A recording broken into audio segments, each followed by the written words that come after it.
Okay, so let's go ahead and begin our fight with the HSTS. The first thing that we need to do is configure our web server on Kali to actually be able to accept connections on port 443 and to have some sort of a certificate which will actually be served to the visitors. Now, I'm not doing anything on my Windows machine, like quite literally nothing, and it is still making some sort of silly connections, which is very hilarious and frustrating actually. But I'm gonna leave all of that just running in the background. Now we need to go ahead and configure the web server for SSL. So I'm going under the assumption that the web server is actually running. So let's just go ahead and type in apt-get open SSL, and hopefully it's already installed. Sorry, apt-get install OpenSSL. Oh, actually it's not. So we do need to install it. Usually it comes pre-installed.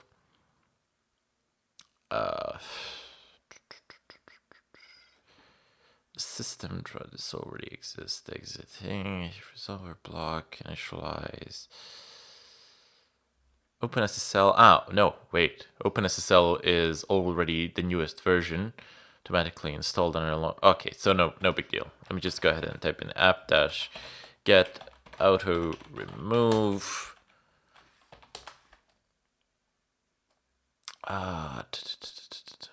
Getting some sort of an error here, but it's not gonna it shouldn't actually bother me in the long run. OpenSSL is there, and that's exactly what I need. I'll see if I can actually fix this later on, but for the time being, it's not really all that important. Now, since the web server is running, we need to first type in service Apache to stop.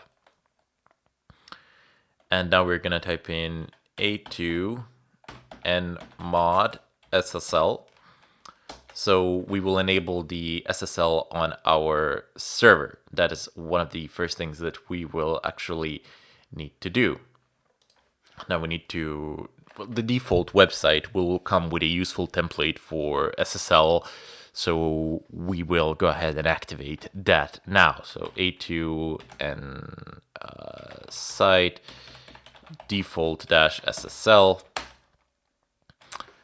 That's done. Okay, it's telling me that I need to reload and restart the Apache, which is fine. I'm not going to reload it and restart it for every single little thing that I do, but let's do several of them and then perform a reload. Okay, so service Apache 2. God, I'm so used to systemctl. Apache 2 restart. And then reload just in case.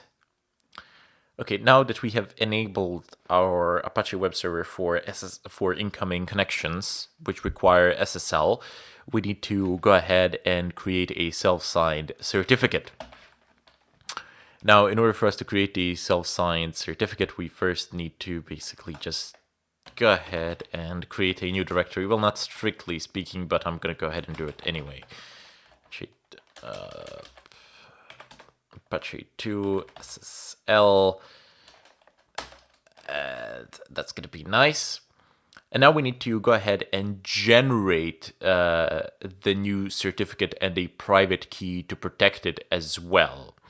This is a little bit of a longer command. I should probably copy paste it, but since the shared clipboard is not enabled, I'm just going to go ahead and retype it. So x509 nodes days, I don't know, let's give it a year, so 365. The days flag will just specifies how long should the certificate remain valid. So I've just stated that it's going to be valid for a year.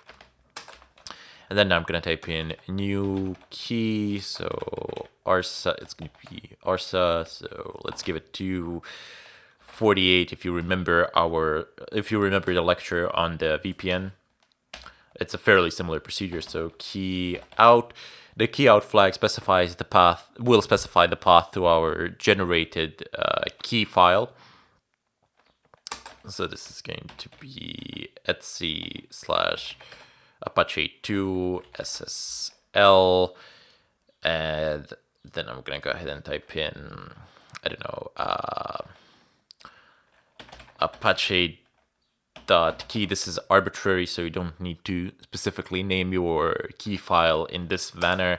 I'm gonna type in out/etc/apache2/ssl. This is this is the path to our generated certificate. So one is the key and the other one is the certificate. So apache.crd.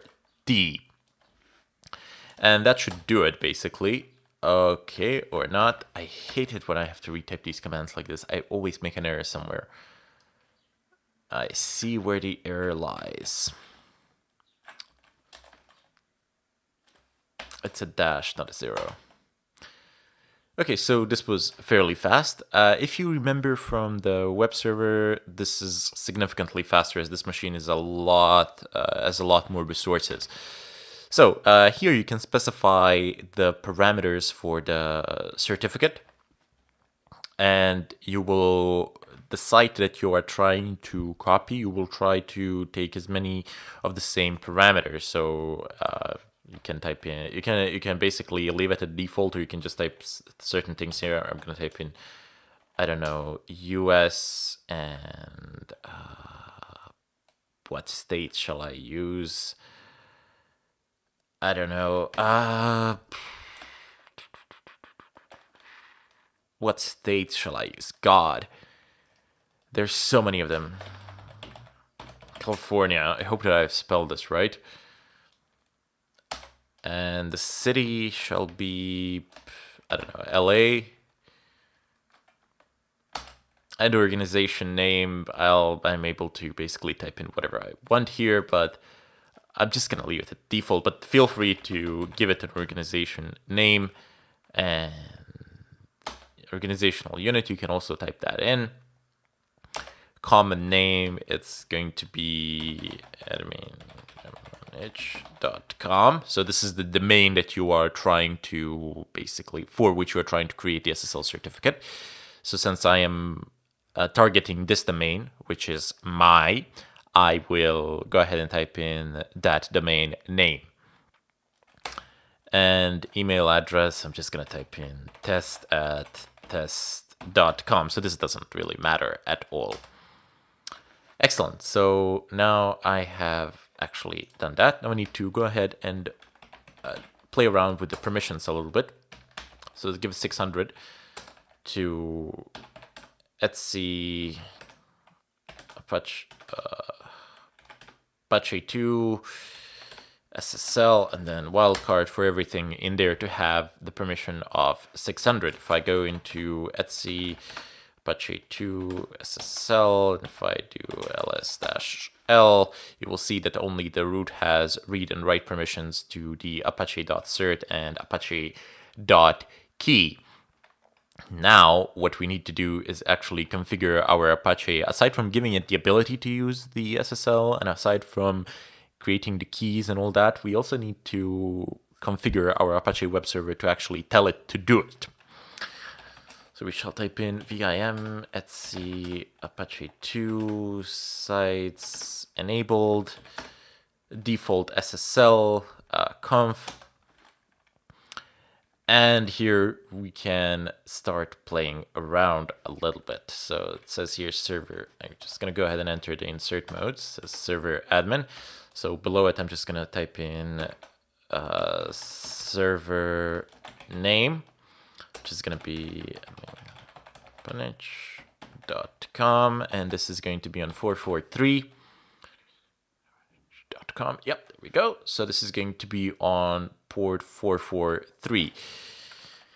Go ahead and press escape because I need to find SSL certificate, SSL certificate file. Yep, so this is what I was looking for, and it's going to be Etsy SSL. Well, that's not really our path, so let's just go ahead and delete that completely. And I'm just gonna go ahead and enter the insert mode and type in /Etsy Apache. To be very careful with the path, you must specify the correct one. If you don't, this is not going to work. Apache.crt. Okay, and down below, we're gonna pretty much do the same thing. It's going to be SSL certificate key file. So SSL certificate key file, we need to type in /Etsy /Apache2 /SSL /Apache.key. Okay, that's great. So once these changes have been made, we just need to basically check if the virtual host configuration file has everything enabled. So aside from the certificate file and the certificate key file, we need to make sure that the SSL engine is actually turned on. So let's go ahead and press escape and type in SSL engine on. So that's great. That's fantastic. Let's go ahead and write and quit. And then we're going to type in service Apache2 reload. Excellent. So we have actually reloaded it, and it should be perfectly functional now. Let me just go ahead and type in ipconfig. Oops. ipconfig. God. ipconfig. Oh my god. ifconfig. ipconfig is for Windows. I've been doing some work on it, so it just stayed with me.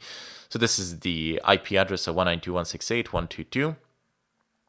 Let me just go ahead and go over to my victim machine.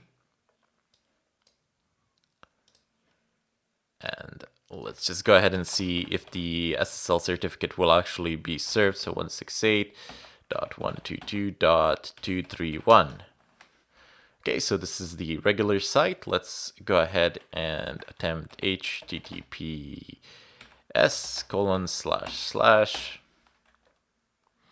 Okay, so it does give me the option to actually add the exception. Excellent. So our web server is perfectly functional. It's able to serve the SSL, it's able to serve the HTTPS connections. So let's go ahead and see how this would work out in a scenario through a demo. Let's go ahead and use the DNS spoof and then do a redirect and then see what happens when a user would encounter a site with a self-signed certificate.